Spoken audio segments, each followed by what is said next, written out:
While his paintings travel the world, Carl Bloch remains in place. He lives and works in Denmark. He teaches at the Royal Danish Academy of Fine Arts. He is respected. People listen to him.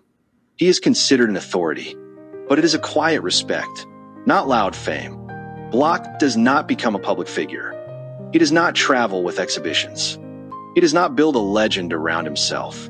At a time when art is beginning to change, he remains true to his vision, and the world gradually moves on. At the end of the 19th century, new styles appear, new names, new manifestos.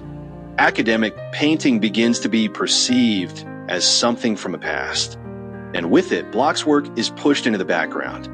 His paintings do not disappear. Interest in his name disappears.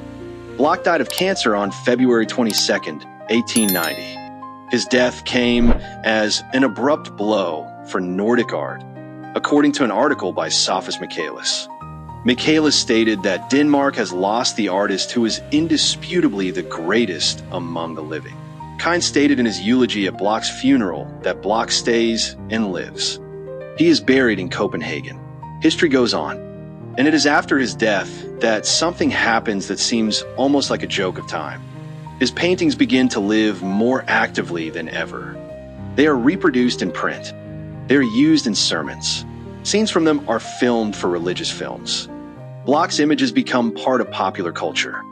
But now, finally without him, the artist's name appears less and less often alongside his works.